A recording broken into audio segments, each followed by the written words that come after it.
You may have heard Christians referring to the church as the bride of Christ. Now, a bride isn't exactly a negative picture to paint, and yet church seems to be one of those super controversial topics which splits people's interest hundreds of different ways. For some, it sparks images of fun, of community, of family even, and yet for others, all it might mean is sitting in a freezing cold building with stained glass windows, listening to someone ramble on for what feels like hours.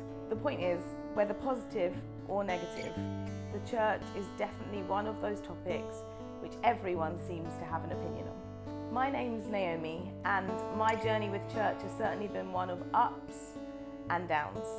I want to share some of that with you, as well as answering some of the most popular questions about church, like what is the point of it all? Maybe you've gone to a Sunday morning service and thought, what am I doing here? What's going on? Or perhaps you've never set foot in a church. Either way, please continue watching. Even among those who would readily call themselves Christians, a question that's commonly asked about church is, do I have to go?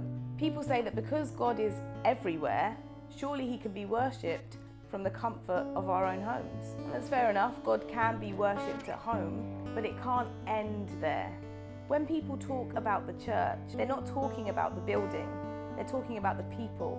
In fact, the Bible says in 1 Corinthians 12 that the church is one body with many parts. And so if one part of the body is missing, then we're missing a vital part of the church. It's not something that we like to hear, sadly, due to our fast food, next day delivery, I want it now culture. Our minds are programmed to think, what can I get, rather than what can I give? Christians think that about church quite a lot.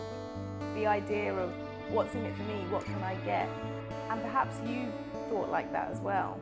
Yes, being a part of a church has some wonderful benefits, but we're also called to play our part too.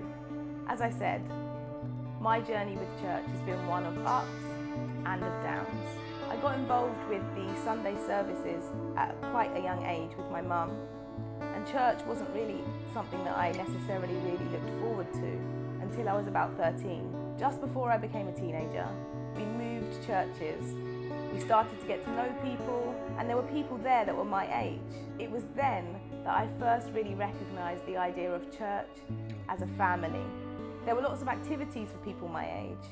One of those activities was the opportunity to be involved in these annual camps.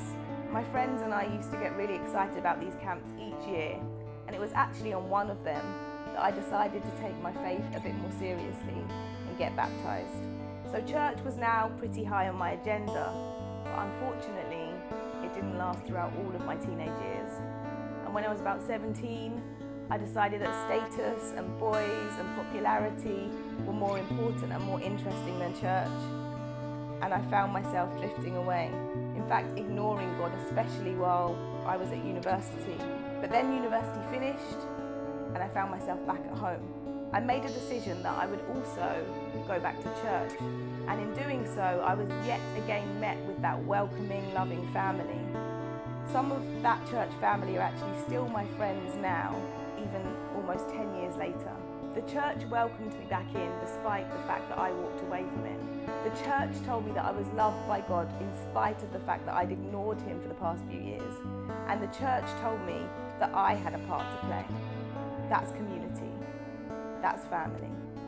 Now, if church were only community and friendship, of course, we could find it somewhere else. But in doing so, we'd miss out on the key reason that we meet together in the first place. We meet to worship God.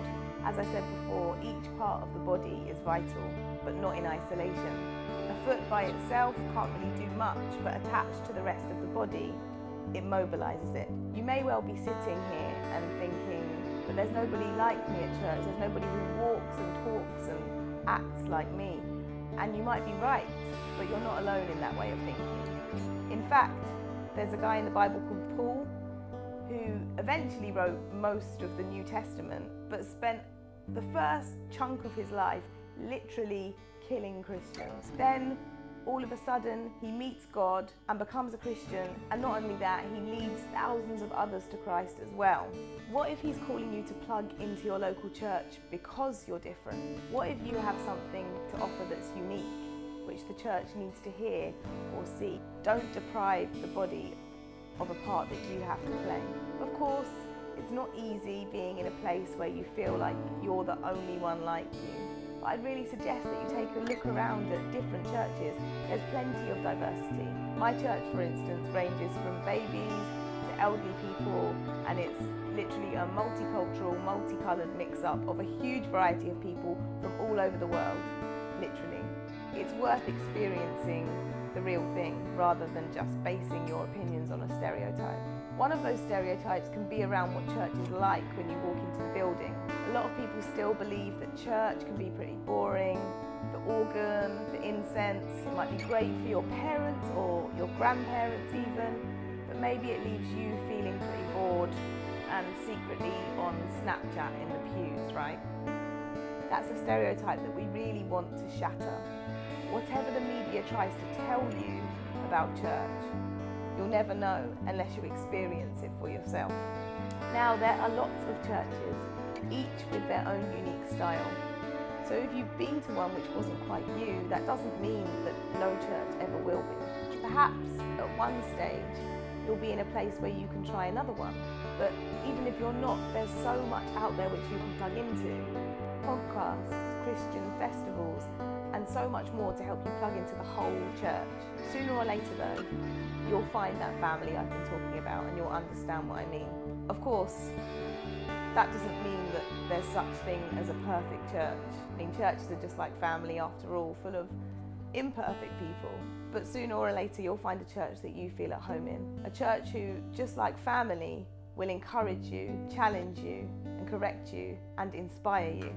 One of the biggest reasons we need our church family around is because of what each of us as members of the church are called to do. We're not just a bunch of people praying to a non-existent God and fooling ourselves into believing that he's actually real. If you're a Christian, you'll of course love Jesus and want to live for him and follow him. But on top of that, the Bible says that as Christians, we're ambassadors of Jesus. To be an ambassador is like being a representative. If you've ever been a representative of your school or your college or uni or even your workplace before, you'll know that it's tough to be an ambassador. A lot is expected of you, and you have certain standards that you need to uphold. Now imagine that times 1,000. Being Jesus' representative is crucial. That's the way that the whole world is going to hear about him. And it's a job that's been given to the church. That's a pretty hard job to do on your own. It would get pretty boring very quickly. But with a family behind you, you'll be prayed for, you'll be encouraged, you'll be supported to be that ambassador you're called to be, so that you can go and change the world for Jesus. This is the main mission of the church, because it's God's main mission. He wants his whole body on board, not just a foot or a hand, but a whole body ready for action.